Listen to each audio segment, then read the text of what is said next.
It started as a dull ache in my lower back, something I thought was just another symptom of late pregnancy. At 38 weeks, everything hurt. My ankles had swollen to twice their size, sleep was a distant memory, and I'd developed a waddle that made my husband Tom laugh, though he always followed it with a kiss and "You're beautiful, Emma." But that morning, he wasn't there to reassure me. Tom had been sent on an unexpected business trip to Boston just 2 days earlier, leaving me alone in our suburban New Jersey home with a nursery fully prepared, but no baby to fill it yet. Well, not completely alone. My parents had come to stay, just in case. Mom and Dad lived about 3 hours away in rural Pennsylvania, and when Tom told them about his trip, they'd insisted on coming. "We can't have you all by yourself this close to your due date," Mom had said over the phone. I had felt so grateful then, so relieved.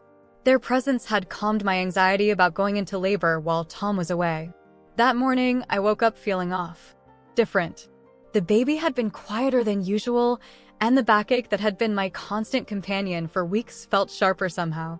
I tried to ignore it as I made my way downstairs, one hand on the railing, the other cradling my enormous belly. I could hear my parents in the kitchen, their voices animated as they discussed plans for the day. "Do you think Jennifer will like the earrings?" Mom was asking. They cost a fortune, but it's not every day your daughter turns 30. I'd almost forgotten about my sister's birthday party. Jennifer lived just 45 minutes away, and my parents had been talking about her celebration for weeks. They'd even considered not coming to stay with me because of it, but Tom had convinced them they could do both. "She'll love them, Carol," Dad replied. "You always know exactly what she wants." I entered the kitchen, forcing a smile despite the discomfort. "Morning," I said, easing myself onto a stool at the counter. Mom was already dressed in a bright red blouse, her makeup half done, lipstick matching her outfit perfectly. Dad was at the table, carefully wrapping a small jewelry box in silver paper, his reading glasses perched on the end of his nose. They both looked up briefly, then returned to their tasks. "There's coffee in the pot," Mom said. "Decaf, of course." "Thanks," I replied, though I made no move to get it. The pain in my back was radiating around to my abdomen now, and I shifted uncomfortably on the stool. "Everything okay, honey?" Dad asked, noticing my grimace. "I'm not sure. My back is killing me today." Mom glanced at her watch. "We need to leave in 20 minutes if we want to help Jennifer set up. The party starts at noon." I nodded, trying to breathe through what I was beginning to suspect was more than just normal pregnancy discomfort. 10 minutes later, as I was forcing down a piece of toast, it happened again, a tightening sensation that took my breath away. This time, I recognized it for what it was. "I think I'm having contractions," I said, my voice surprisingly calm despite the panic rising in my chest. Mom was fixing her makeup in the hallway mirror, adding another coat of mascara. Dad had finished wrapping and was checking his email on his phone. Neither of them looked up. "Are you sure?" Mom asked. "First babies are usually late, not early." "I'm pretty sure," I said, placing a hand on my belly. "That's the second one in 15 minutes. Dad finally looked up. "Maybe it's those Braxton Hicks things? The practice contractions." "I've had those before. This feels different." Another contraction gripped me, stronger this time. I let out an involuntary gasp, and they both turned to look at me. "I think the baby's coming," I whispered, a mixture of excitement and fear washing over me. There was a moment of silence, then Mom said, "Can't Tom take you?" The question hit me like a slap. "He's in Boston, remember? The business trip. That's why you guys came to stay." Mom and Dad exchanged a look I couldn't quite interpret. Dad checked his watch and frowned. "We're really running late now," he muttered. "For Jennifer's party?" I asked, incredulous. "I'm in labor." "You might not be," Mom countered. First-time mothers often think they're in labor when they're not. Remember Cousin Bethany? She went to the hospital 3 times before it was the real thing. I struggled to understand what was happening. Were my parents really debating whether to take me to the hospital?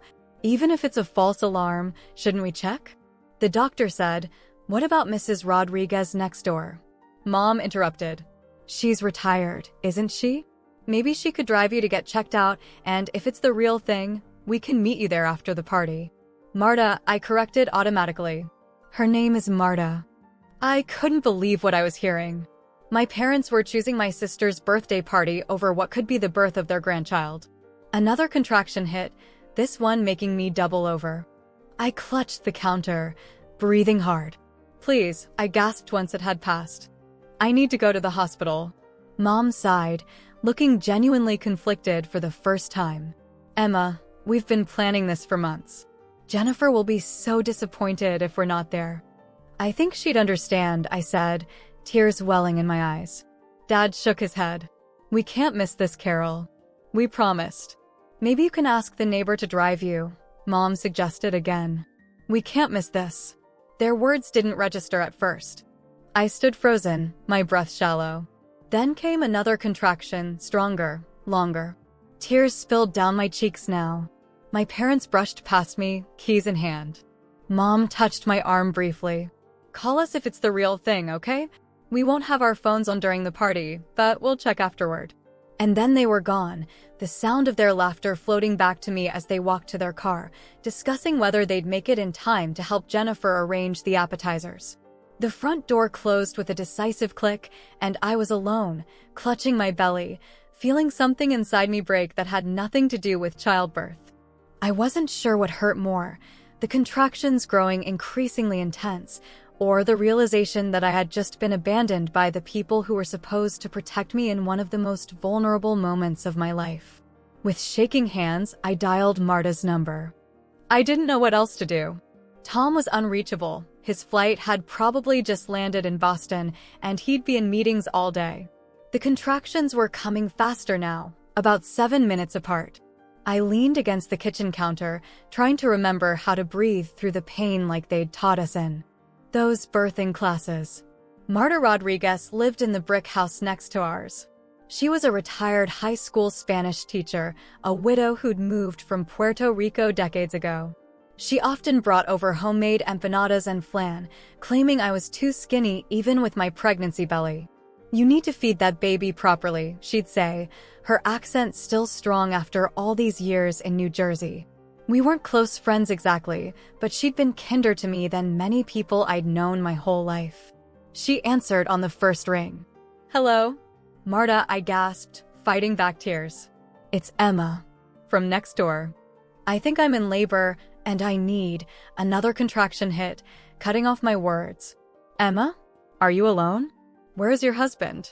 Your parents? When I could speak again, I explained the situation, trying to keep my voice steady. I couldn't bring myself to say out loud that my parents had abandoned me for a party. Stay right there, Marta said firmly. I'm coming over. Don't move. True to her word, she arrived within minutes, still wearing her gardening gloves, dirt smudged on her cheek.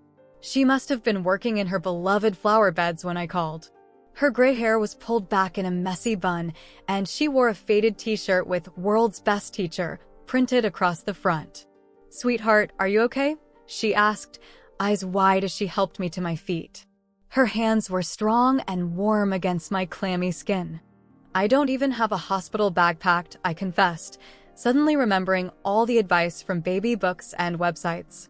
I was supposed to have a bag ready weeks ago with comfortable clothes, toiletries, a going-home outfit for the baby. That's okay, Marta said, leading me toward the stairs. Tell me what you need, and I'll get it for you. Between contractions, I directed Marta around my bedroom and the nursery, collecting essentials. She moved with surprising efficiency for a woman in her late 50s, grabbing the items I mentioned and a few I hadn't thought of. She folded everything neatly into a duffel bag Tom had used for gym clothes, then helped me change into a loose dress. What about your husband? She asked as she guided me down the stairs. Should we call him? I nodded, then winced as another contraction began. They were definitely getting closer together. My phone, I managed to say. In my purse. By the door. Marta found my phone and handed it to me once the contraction passed. I called Tom, but it went straight to voicemail. His flight must have been delayed, or he'd turned his phone off for his meeting. I left a message, trying to sound calmer than I felt. Hey, it's me. I'm in labor. Marta's taking me to St. Joseph's. Call me when you get this. Marta helped me into her car, an ancient Toyota with rosary beads hanging from the rearview mirror. The seats were worn but immaculately clean.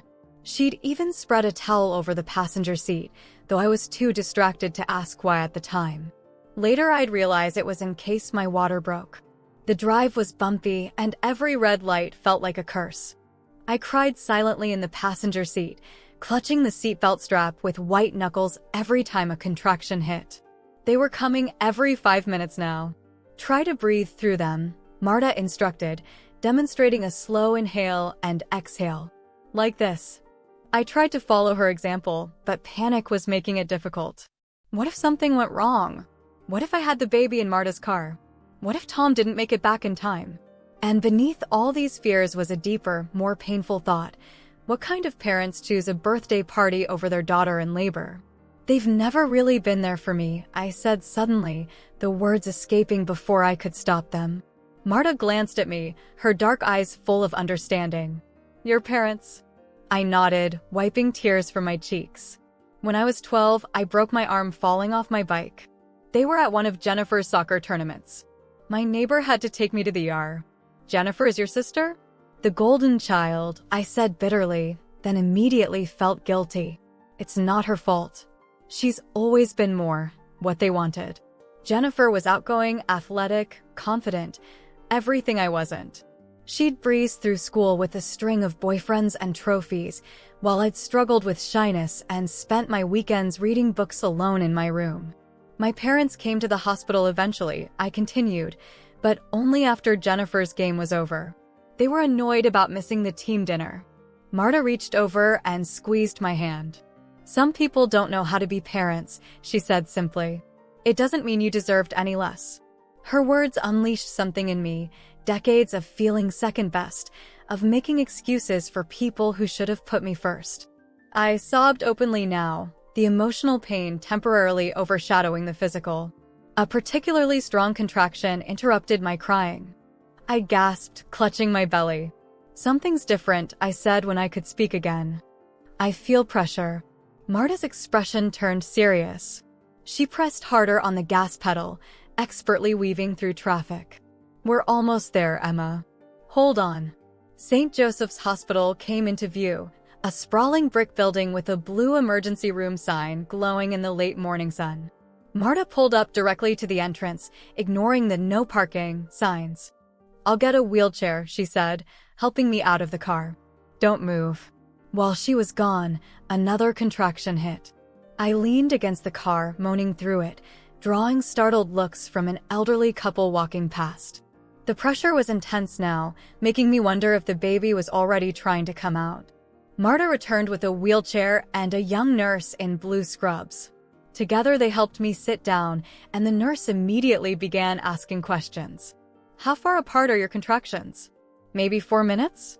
I guessed, looking at Marta for confirmation. Closer to 3 now, Marta corrected, checking her watch. The nurse continued her rapid-fire questions as she wheeled me through the automatic doors. Is this your first pregnancy? Has your water broken? Are you high risk? I tried to answer, but another contraction overtook me, more powerful than any before. I cried out, gripping the wheelchair arms. She's close, the nurse said to someone I couldn't see. Get her to triage now. A second nurse appeared, asking for my ID and insurance card. I fumbled in my purse, my hands shaking too badly to find anything. She's in labor, Marta snapped, a protective fierceness in her voice I hadn't heard before. Help her. The nurse looked startled, then nodded. We'll get her registered. Follow me. As they wheeled me down a cold, sterile hallway, the reality of my situation crashed over me anew. I was about to give birth without my husband, without my family. A stranger was showing me more care and concern than the people who had raised me. I reached back blindly, and Marta caught my hand. I'm right here, she said softly. I'm not leaving you. I squeezed her hand gratefully, but in my heart, I felt terribly, desperately alone. The delivery room was a whirlwind of bright lights and urgent voices. Everything happened so quickly after they wheeled me in. A nurse named Diane helped me change into a hospital gown, her movements efficient but gentle. She had kind eyes that crinkled at the corners when she smiled, which she did often, despite my screams. "You're doing great, Emma," she assured me, attaching monitors to my belly. 7 centimeters already. "Your baby's eager to meet you." I tried to focus on her words, on anything other than the contractions that seemed to have no beginning or end now, just a continuous wave of agony. They'd offered me an epidural, but the anesthesiologist was handling an emergency C-section. By the time he was available, the nurse midwife examining me shook her head. "Too late for that now," she said apologetically. "This baby's coming fast." I hadn't expected this. In all the birthing classes, they'd talked about first labors lasting 12, even 24 hours. Mine had gone from first contraction to transition in less than 5. The baby wasn't due for another 2 weeks. Nothing was going according to plan. "I want Tom," I gasped between contractions. "My husband. Can someone call him again?" Marta, who had been allowed to stay with me after I'd begged the staff not to make her leave, pulled out her phone. "What's his number, sweetheart?" I recited it, then screamed as another contraction ripped through me. The pain was indescribable, like being torn apart from the inside. I clutched the bed rails, my knuckles white, sweat pouring down my face. "Need to push," I grunted. "I need to push now." The room erupted into activity. The midwife returned with a doctor, a tall man with a salt and pepper beard who introduced himself as Dr. Mitchell. More nurses appeared, adjusting machines, setting up a tray of instruments, positioning my legs in stirrups. "Let's see where we are," Dr. Mitchell said, examining me quickly. "Well, you're certainly not wasting any time. 10 centimeters and fully effaced. When you feel the next contraction, I want you to push."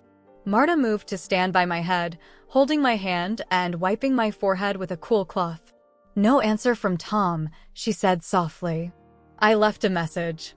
I nodded, too focused on the building pressure to respond.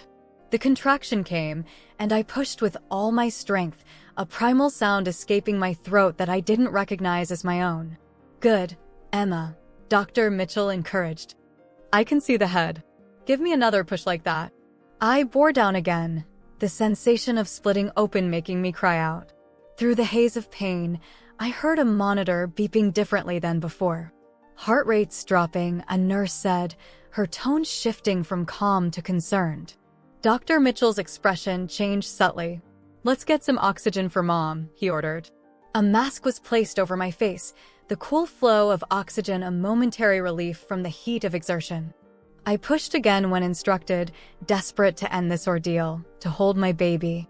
"Something's not right," I heard Dr. Mitchell say quietly to one of the nurses. "Get the NICU team in here." Fear sliced through me, sharper than the pain. "What's wrong?" I demanded, pulling the oxygen mask away. "What's happening to my baby?" "The cord might be compressed," he explained, his voice steady but serious. "We need to get your baby out quickly. I need you to push as hard as you can with the next contraction." I did as I was told, channeling my fear into determination. Push after push, I gave everything I had. The room grew more tense with each passing minute. More staff entered, doctors in different colored scrubs, nurses with specialized equipment.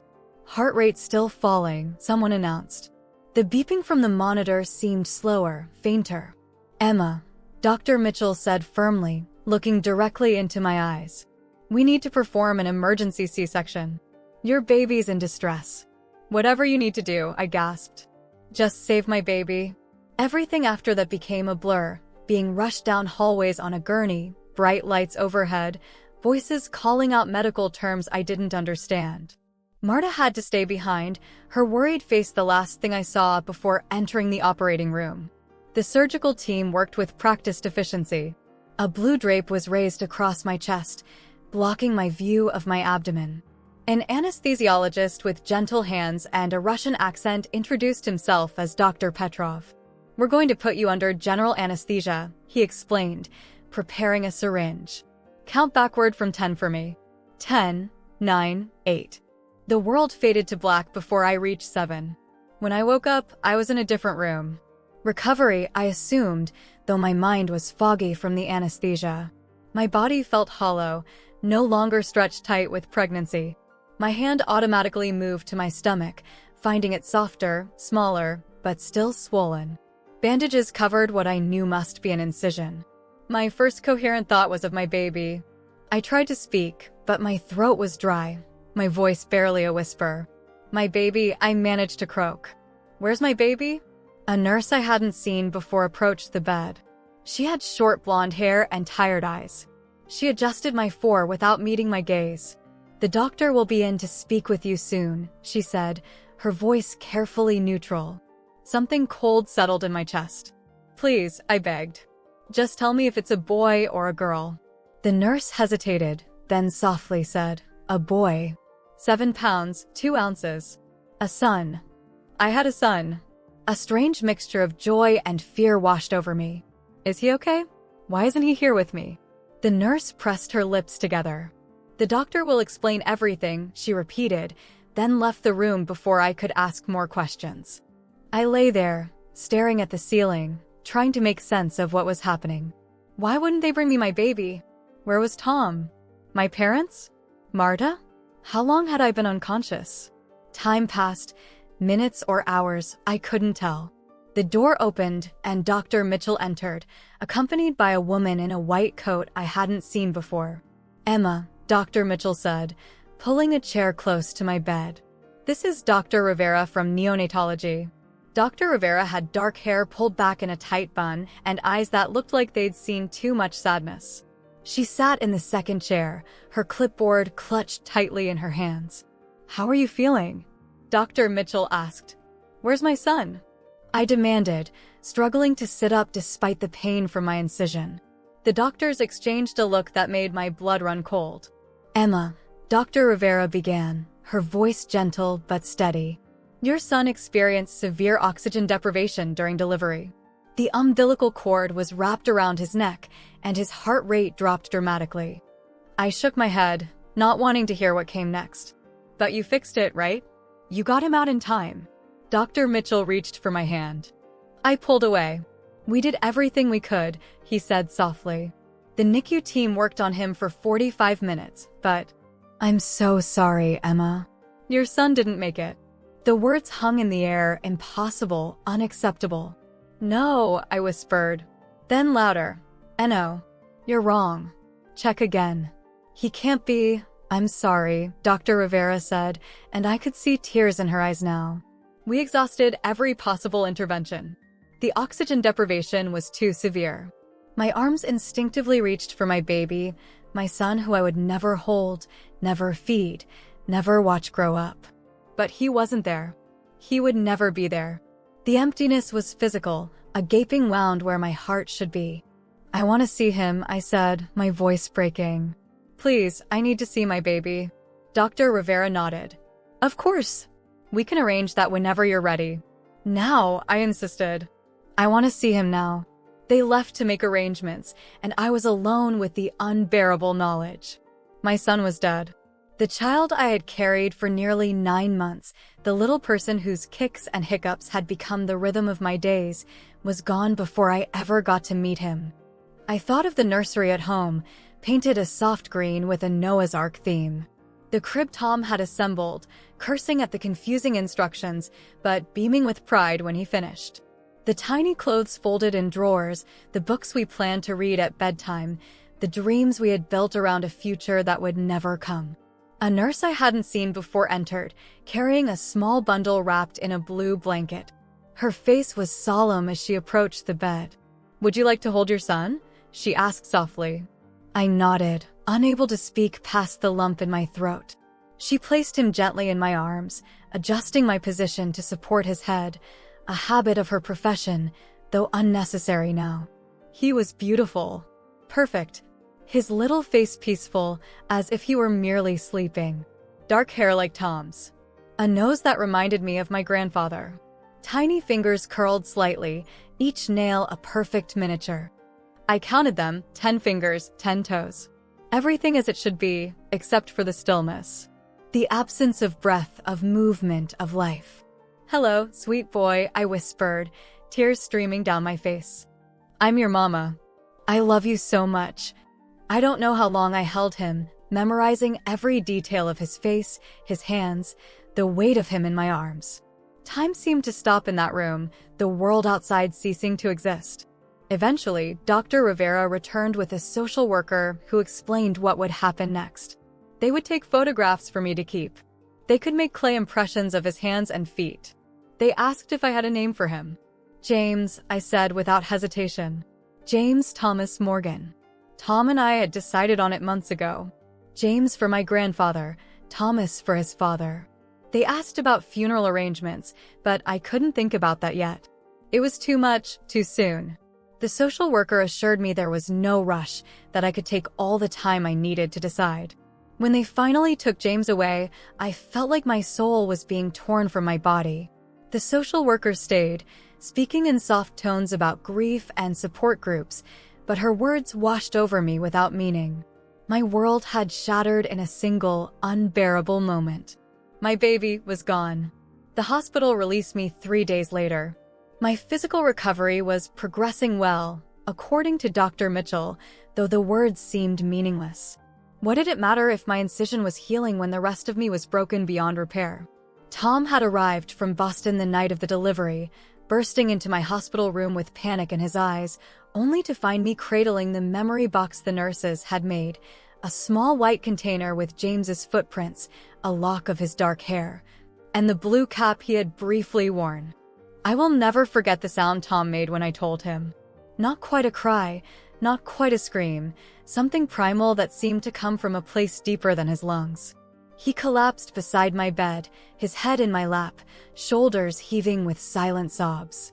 We stayed that way for hours, grieving together for the son we would never bring home. Tom insisted on driving me home himself, though I could see he was running on fumes after nearly 48 sleepless hours. We didn't speak during the 20-minute journey back to our house in Cedar Grove. What was there to say? Every sentence felt inadequate, every word a poor substitute for the emotions churning inside us. As Tom pulled into our driveway, I noticed Marta's curtains twitch. She had visited the hospital each day, bringing homemade soup that I couldn't eat and sitting quietly beside my bed, asking nothing, expecting nothing, simply being present in my grief. She understood what my own parents couldn't seem to grasp, that sometimes silence is the only appropriate response to tragedy. "Do you want me to come in with you?" Marta had asked when she left the hospital the previous evening. I had nodded, not trusting my voice. Tom offered to pick her up on our way home, but she declined. "You two need time alone first," she'd said. "I'll come by later."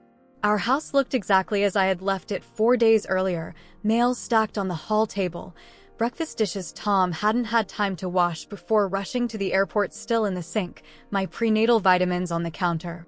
Everything unchanged, yet everything different. Tom helped me inside, his hand at the small of my back, steadying me as I shuffled past the nursery door, which I deliberately didn't look at. I couldn't face that room yet, the crib, the changing table, the rocking chair where I had imagined nursing James to sleep. The thought of it sent a fresh wave of pain through my chest. "Couch or bed?" Tom asked, his voice hoarse from crying. "Couch," I answered. The bedroom felt too far away, and I wasn't sure I could make it up the stairs. Tom helped me settle onto the sofa, propping pillows behind my back and covering me with the soft throw blanket my grandmother had knitted years ago. He disappeared into the kitchen and returned with a glass of water and my pain medication. "You need to eat something with these," he said, placing the pills in my palm. I shook my head. "I'm not hungry." "Emma," he sighed, running a hand through his disheveled hair. "You have to eat. For your recovery." The unspoken words hung in the air between us. There was no baby to recover for anymore. No reason to take care of myself except the basic human instinct to survive. And even that felt like too much effort. "I'll make some toast," Tom said finally, retreating to the kitchen. I stared at the blank TV screen, listening to the sounds of Tom moving around, opening cabinets, the toaster popping. Normal sounds that felt grotesquely out of place in our grief-stricken home. The doorbell rang, startling me. Tom emerged from the kitchen, wiping his hands on his jeans. "That'll be Marta," he said, heading for the door. But when he opened it, it wasn't Marta standing on our porch. It was my parents. They walked in laughing, holding balloons that bobbed against the ceiling and a plastic container that probably held leftover cake. My mother was mid-sentence, something about Jennifer's reaction to her gift, when she spotted me on the couch. She stopped short, her smile freezing on her face. "You're home early," she said, still holding her phone mid-text. Her bright red blouse, the same one she'd worn the day I went into labor, seemed obscenely cheerful against the gray pall of our home. I looked at them, completely numb. Part of me had expected them to show up at the hospital eventually. When they hadn't, I'd assumed someone, Tom or Marta, had told them what happened, and they were staying away out of respect, or shame, or some combination of the two. Now I realized they simply didn't know. "He's gone," I whispered, my voice cracking on the second word. "My baby died." My father blinked rapidly, his mouth opening and closing like a fish out of water. My mother's face contorted into something between shock and disbelief. The balloons bobbed gently above her head, mocking us all with their cheery colors. "What?" she finally managed. "But how? We didn't think it was serious." Her words hit me like a physical blow. They didn't think it was serious. My labor, the birth of their grandchild, hadn't been serious enough to miss a birthday party. "You left me," I said, the words barely audible. "What happened?" my father asked, ignoring my accusation. "Was something wrong with the baby?" Tom stepped forward, his face tight with anger I'd never seen before. The umbilical cord was wrapped around his neck. He lost oxygen during delivery. They did everything they could, but... His voice broke. "Oh my God," my mother whispered, finally lowering her phone. "Emma, I'm so sorry." "Did you tell them?" my father asked, turning to me with a frown. "That the contractions were real?" That was it. The question that broke the last thread of restraint I had left. I pushed myself up from the couch, ignoring the searing pain from my incision. "You left me," I screamed, my voice raw with grief and rage. "I told you I was in labor. I begged you to take me to the hospital. And you chose a party over your daughter and grandchild." My mother took a step back, the cake container trembling in her hands. "We didn't know," she stammered. "You've never been pregnant before. How are we supposed to know it was real labor?" "Because I told you." I was shouting now, not caring about the pain, not caring if I tore open my stitches. "I told you the baby was coming, and you left me."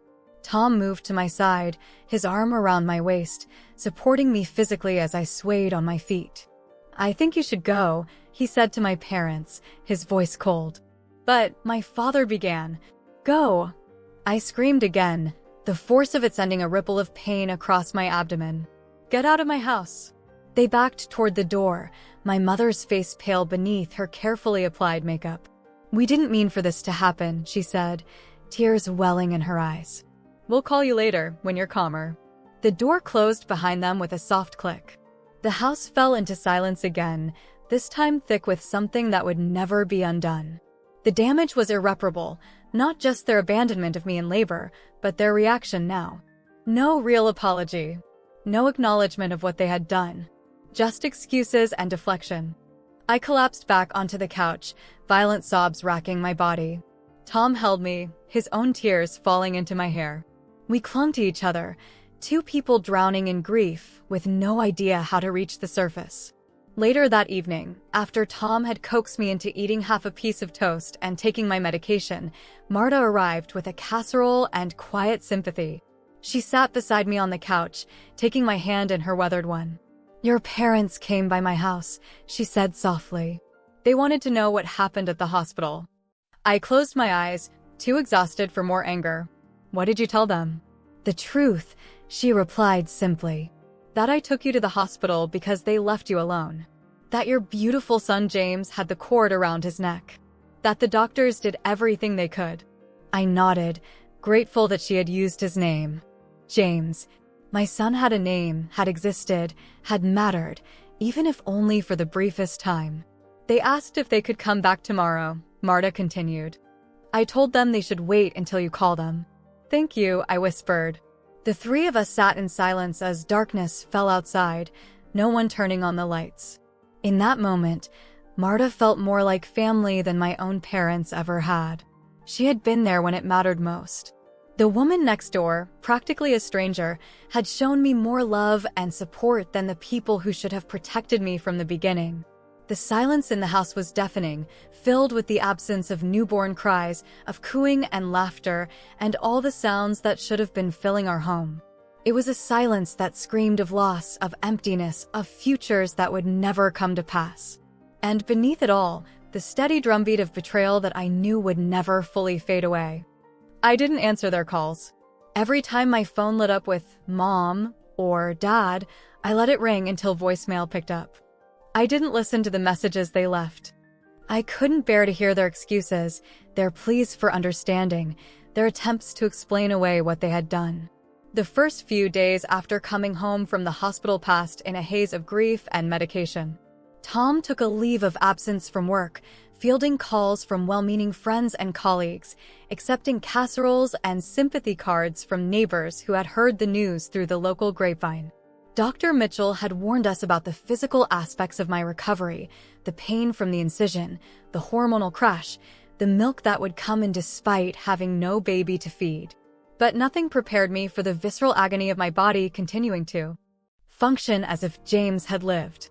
When my milk came in on the 5th day, I sobbed in the shower as Tom stood helplessly outside the curtain, his forehead pressed against the bathroom wall.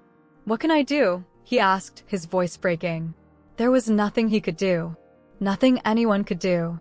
This was grief in its purest form, my body mourning what my heart already knew was gone. A week after we came home, Tom had to return to Boston to wrap up the project he'd left unfinished.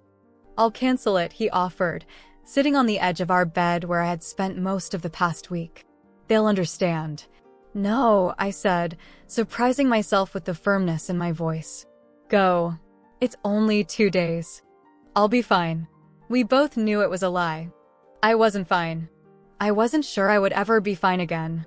But I needed space to grieve in my own way, without worrying about Tom worrying about me. "Marta will check on you," he said, kissing my forehead. "And I'm just a phone call away. If you need me, I'll come right back." After he left, the house felt impossibly empty. I wandered from room to room, unable to settle anywhere. I ended up in front of the nursery door, my hand hovering over the doorknob. I hadn't been inside since before James was born. Tom had closed the door when we came home from the hospital, and neither of us had spoken about what to do with all the baby things waiting inside. Taking a deep breath, I pushed the door open. The room was exactly as we had left it, the crib with its Noah's Ark bedding, the changing table stocked with diapers and wipes, the bookshelf filled with stories we would never read aloud. Sunlight streamed through the curtains, casting a warm glow that felt at odds with the cold emptiness in my chest. I moved to the rocking chair in the corner and sat down, running my hands over the smooth armrests. We had bought it at an antique store in Vermont during a weekend getaway, driving it home strapped to the roof of our car because it wouldn't fit in the trunk. Tom had refinished it himself, sanding away years of wear and staining it a rich cherry color that matched the crib. As I rocked gently back and forth, I noticed the teddy bear sitting on the windowsill, a gift from my sister Jennifer. She had sent it when I announced my pregnancy, along with a card that read, "Can't wait to be an aunt." I reached for it, running my fingers over its soft fur, its stitched smile suddenly seeming grotesque in its cheerfulness. The doorbell rang, startling me from my thoughts. I ignored it at first, assuming it was another well-wisher with food we wouldn't eat. But it rang again, followed by persistent knocking. Sighing, I placed the bear back on the windowsill and made my way downstairs. Jennifer stood on the porch, her blonde hair pulled back in a ponytail, wearing yoga pants and a Northwestern University sweatshirt. She looked like she'd just come from the gym, her cheeks flushed with exertion or emotion. I couldn't tell which. "Finally," she said when I opened the door. I was about to use my spare key. I had forgotten she had a key. Tom and I had given it to her years ago when she house-sat during our honeymoon. "What are you doing here?" I asked, making no move to invite her in. Jennifer frowned. "Checking on you, obviously. Mom and Dad are worried sick. You won't answer their calls, their texts. They don't know what to do." A hollow laugh escaped me. "Now they're worried? Now they don't know what to do. They made a mistake, Emma," Jennifer said. pushing past me into the house. They feel terrible about it. You need to talk to them. I closed the door, leaning against it as fatigue washed over me. I wasn't up for this conversation. Not today. Maybe not ever. Did they send you here? I asked, following her into the living room where she had already made herself comfortable on the couch. No, she said, then hesitated. Well, kind of. They're giving you space, but they're really upset. We all are. About the baby.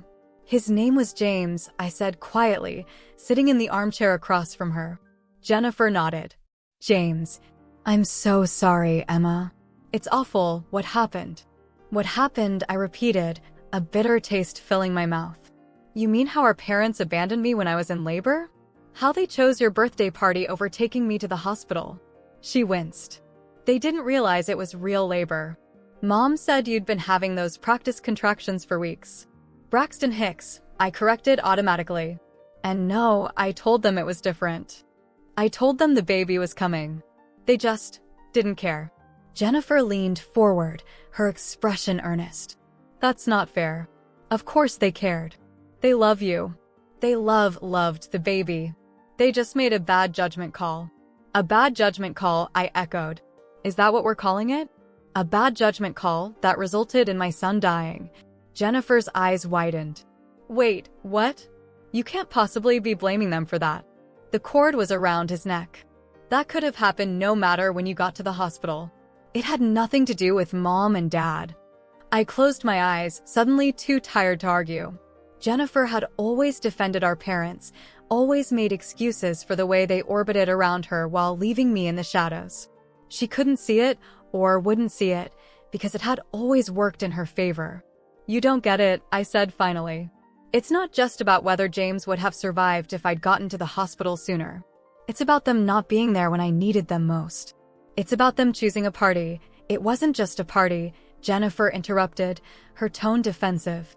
It was my 30th birthday. We'd been planning it for months. I stared at her, unable to believe what I was hearing. My son is dead, and you're upset about your birthday party being ruined? That's not what I meant, Jennifer backpedaled, looking flustered. I'm just saying it was a big deal. And they really didn't think you were in actual labor. Mom said you'd been complaining about back pain for weeks. Something inside me snapped. The last thread of restraint, of familial obligation, broke clean through. I stood up, my hands trembling with fury. Get out, I said, my voice dangerously quiet. Emma, come on. Don't be so dramatic. This family drama has gone on long enough. Drama? I repeated, my voice rising. My son died, Jennifer. He died. This isn't drama, it's grief. It's pain. It's the worst thing that has ever happened to me, and our parents weren't there when I needed them most. And now, instead of acknowledging what they did, they're sending you to smooth things over so everyone can pretend it never happened. Jennifer stood too, her cheeks flushed with anger now. You're being ridiculous. It was just a party. We can all move on from this. I walked to the front door and pulled it open. Get out of my house. She looked at me for a long moment, as if seeing a stranger. Finally, she grabbed her purse and headed for the door. You know, Emma, you've always had a flair for the dramatic. Mom and Dad bend over backward for you, and it's never enough. They made one mistake. They've made a lifetime of mistakes when it comes to me, I cut in. But this was the last one I'll let them make. Tell them not to call again. Tell them not to come by. We're done. After Jennifer left, I sank to the floor, my back against the closed door, and sobbed until my throat was raw. When I had no tears left, I picked myself up and went back to the nursery.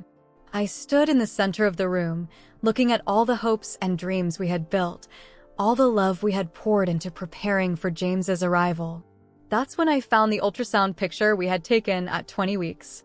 It had been framed and placed on the bookshelf, James's tiny form, curled and perfect. I clutched it to my chest and cried until I couldn't breathe. That's when I realized the truth. My parents were never going to feel what I felt. They weren't capable of understanding the depth of this loss, because if they had, they would have never left in the first place. With a clarity I hadn't felt since before James died, I made a decision. I couldn't stay in this house, surrounded by memories of what should have been. I couldn't remain in this toxic family dynamic that had caused me pain my entire life. I went to our bedroom and pulled a suitcase from the closet. I packed quickly, not bothering with anything I didn't immediately need. I called Tom, the phone pressed between my ear and shoulder as I folded clothes. "I need to get out of here," I said when he answered. "I can't stay in this house right now. I need space to breathe." "Where will you go?" he asked, concern evident in his voice. "Allison's," I replied, thinking of my college roommate who lived in Princeton, about an hour away. "She's been texting me every day. She said I could come anytime." "I'll come home," Tom offered. "We can go together." "No, finish your work. I'll be okay. I can't be here when my family might show up again. I need a clean break." After we hung up, I called Allison, who immediately told me to come. "The guest room is ready," she said. "Stay as long as you need." I finished packing, then sat down at the kitchen table and wrote a note for Tom, explaining my decision in more detail. I promised to call him when I arrived at Allison's. I assured him this wasn't about us. We would get through this together, but I needed a different space to begin healing. Before I left, I went back to the nursery one last time. I carefully wrapped the framed ultrasound picture in a soft baby blanket and placed it in my bag. Then I blocked my family on every platform: phone, email, social media. I needed space. I needed air. I needed to feel something other than rage and grief. As I loaded my suitcase into the car, Marta came out of her house, concern written across her face. "Going somewhere?" she asked. "Just for a while," I answered. "I need some distance." She nodded, understanding immediately what I couldn't fully articulate. "From the house? Or from your family?" "Both," I admitted. "I can't be who they want me to be right now. I can't pretend everything's okay." Marta pulled me into a gentle hug. "You take all the time you need, Emma. And remember, family isn't always blood. Sometimes it's the people who show up when everyone else walks away." I thanked her, promised to stay in touch, and got into my car. As I pulled away from the curb, I caught a glimpse of my childhood home in the rearview mirror. I didn't know who I was without my baby, but I knew I couldn't find out surrounded by people who treated his life like an inconvenience. Months passed. Princeton became my sanctuary. Allison's spare room transformed into my space for healing: neutral walls, a window overlooking a small garden, and most importantly, no baby things, no reminders of what I had lost. Allison, a child psychologist with infinite patience, gave me the perfect balance of company and solitude. She never pushed me to talk, but was always ready to listen when I needed to vent or cry or simply sit in silence with someone who didn't expect me to be okay. Tom came every weekend, sometimes staying through Monday morning before driving back to work. We were finding our way back to each other through the fog of grief, relearning how to be a couple without the future we had planned. It wasn't easy. There were nights when we lay side by side, not touching, each lost in private sorrow. There were arguments born from exhaustion and pain, accusations flung in moments of weakness. But there were also quiet conversations about James, about what he might have looked like as he grew, about the immense love we had for him despite his brief existence. "I've been thinking about coming home," I told Tom one Sunday evening in late October, 3 months after James had died. We were sitting on Allison's back porch, watching the sunset paint the sky in shades of pink and gold. The air was crisp with autumn, carrying the scent of fallen leaves and wood smoke. Tom took my hand, his thumb tracing gentle circles on my palm. "Are you sure?" "There's no rush, Emma. Take all the time you need."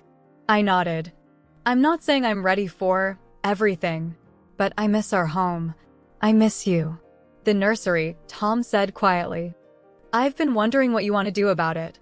The question I had been avoiding for months. What to do with the room that represented all our hopes and dreams, now shrined to what we had lost. "I don't know," I admitted. "I'm not ready to pack everything away, but I don't think I can live with the door closed forever, pretending it doesn't exist." "We could turn it into something else for now," Tom suggested. "Not getting rid of anything, just repurposing the space until we decide." "Like what?" "A reading room, maybe." or a home office. Somewhere that could be peaceful rather than painful. I considered this. The thought of dismantling the nursery made my chest tighten, but the idea of creating a space that honored James's memory while allowing us to move forward held appeal. "Let me think about it," I said. That night, I went to therapy. I had been seeing Dr. Levin, a grief counselor Allison had recommended, twice a week since arriving in Princeton. Initially skeptical, I had grown to value our sessions, the way she validated my feelings without allowing me to drown in them. "I'm thinking about going home," I told her, settling into the familiar armchair in her warmth-filled office. Dr. Levin nodded, her gray eyes attentive behind tortoiseshell glasses. "What's bringing this decision now?" "I think I'm ready.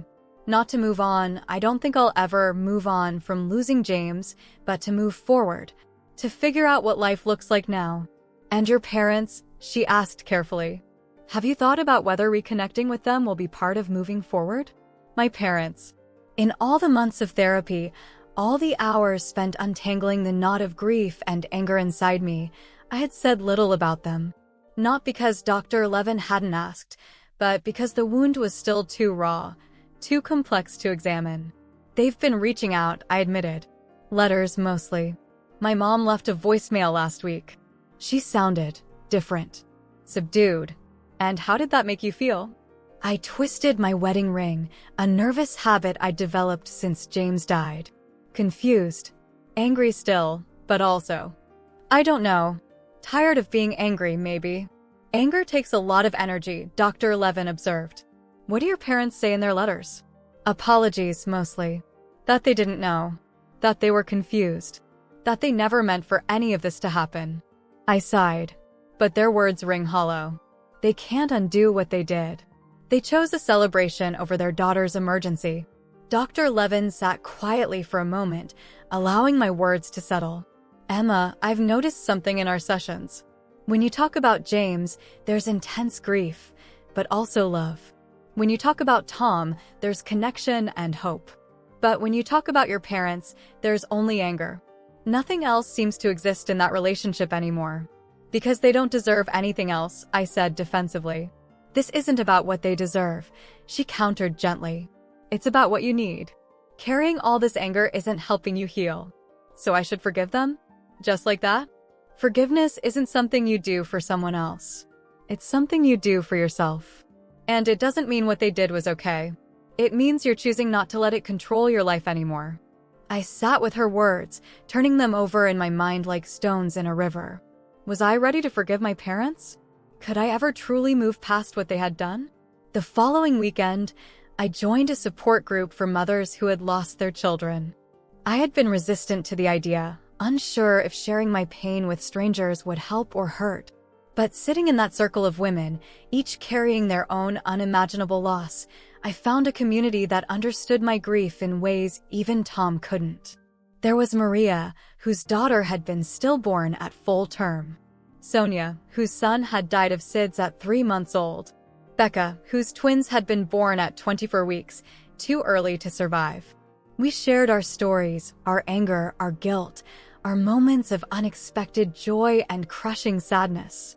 We cried together, sometimes laughed together, and held space for each other's pain without judgment or platitudes. "My mother-in-law told me I could always have another one," Becca said during one session, her voice tight with restrained fury. As if my Sophia and Elijah were interchangeable. As if I could just replace them. Murmurs of understanding rippled through the group. We had all heard similar comments, well-intentioned but devastating in their thoughtlessness. My sister said it was just a party and that I should move on, I shared, the words still bitter on my tongue months later. The group facilitator, Lisa, leaned forward. "And how did that make you feel, Emma?" Like my son's life meant nothing to them. Like their convenience was more important than his existence. Lisa nodded. "It's incredibly painful when the people we expect to support us fail to acknowledge the magnitude of our loss. But I've found that most people who say these things aren't being deliberately cruel, they're just terrified of our pain. They want to fix it, minimize it, anything to make it go away because it reminds them of their own vulnerability." Her words stayed with me long after the meeting ended. Were my parents simply unable to face the enormity of what had happened? Had they retreated into denial and excuses because acknowledging the truth was too painful? That night, I opened my email and found 3 new messages from my mother. I had been filtering her emails to a separate folder, unable to delete them entirely but unwilling to read them. Taking a deep breath, I clicked on the most recent one.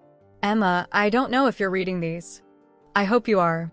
I need you to know that your father and I are in therapy. We're trying to understand why we made the choices we did that day and throughout your life. We're facing some hard truths about ourselves as parents, especially to you. Our therapist asked us to make a timeline of significant events in your life and to mark which ones we were fully present for. There were too many blank spaces, Emma. Too many times we prioritized Jennifer's activities or our own convenience over your needs. We didn't see it then, but we see it now, and the recognition is devastating. I'm not asking for forgiveness. I don't have the right. What we did was unforgivable. We left you when you needed us most, and nothing can change that. I just want you to know that we recognize the pain we've caused. We're trying to become better people, even if it's too late for us to be better parents to you. With love and deepest regret, Mom. I read the email twice, then closed my laptop. I didn't know how to feel. Part of me wanted to believe them, to imagine they were capable of the kind of introspection and growth my mother described. Another part remained skeptical, wounded, unwilling to risk further disappointment. The next day, I joined Tom for a meeting with the funeral director.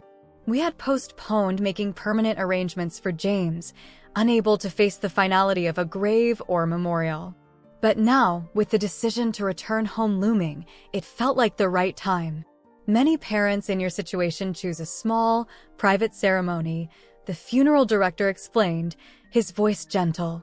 Something intimate with just the 2 of you or a few close supporters. What about a bench? Tom suggested, glancing at me. At that garden we like in Cedar Park? The image came to me instantly, a small stone bench overlooking the pond, surrounded by flowering trees. A place we could visit, sit, remember. With a plaque, I added, "For James." The funeral director nodded. That can certainly be arranged.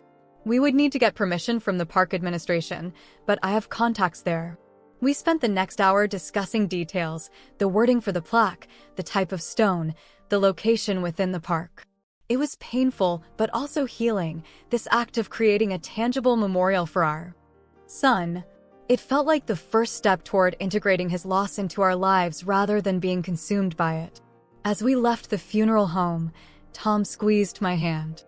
I'm proud of you, Emma. I know how hard this is. I've been thinking about what you said, I told him. About the nursery. I think you're right. We should turn it into something else for now. A reading room sounds perfect. Somewhere peaceful. Tom smiled, the first genuine smile I'd seen from him in months. We'll do it together. Take our time. That evening, I sat down at Allison's kitchen table with a pen and paper. The blank page stared up at me, intimidating in its emptiness. I had been thinking about Dr. Levin's words about forgiveness, about Lisa's perspective on people's reactions to grief. I had been turning my mother's email over in my mind, looking for insincerity, for manipulation, for the patterns of behavior I had grown up with. But what if they were capable of change? What if, in the wake of this tragedy, they had finally recognized the harm they had caused? Did I owe them another chance? No, I realized. I didn't owe them anything. But I owed myself peace. Carrying this anger and resentment was exhausting, a weight that kept me tethered to the past when I needed to find a way forward. So I wrote one final letter. I told them I had forgiven myself for not yelling louder, not begging harder. I acknowledged their steps towards self-awareness and growth. I wished them well in their journey. But I also told them that some wounds don't heal. Some betrayals redefine who you are. And for me, that day wasn't just the day I lost my son. It was the day I lost my family. I couldn't risk letting them back into my life, couldn't trust them not to hurt me again. The price was too high. I sealed the letter in an envelope, addressed it, but didn't mail it right away. I would take it home with me, to our house in Cedar Grove. I would place it on the mantle beside the memory box from the hospital. And when I was ready, truly ready, I would send it. Because forgiveness, I was learning, didn't mean reconciliation. It didn't mean pretending everything was okay or giving someone the opportunity to hurt you again. It meant acknowledging what happened, understanding its impact, and choosing to move forward unburdened by bitterness. I might never have a relationship with my parents again. I might never fully trust Jennifer or invite her back into my life. And that was okay. Family wasn't just blood, it was choice. It was Tom, standing beside me through the darkest moments of our lives. It was Marta, driving me to the hospital when my own parents wouldn't. It was Allison, opening her home without question. It was the women in my support group, holding space for my grief without trying to minimize it. These were the people I would carry forward with me. These were the relationships worth nurturing, worth fighting for. As for my parents, I would release them, not with anger, but with acceptance. Not because what they did was forgivable, but because holding on to the pain was keeping me from healing. And after everything I had lost, I refused to lose myself too.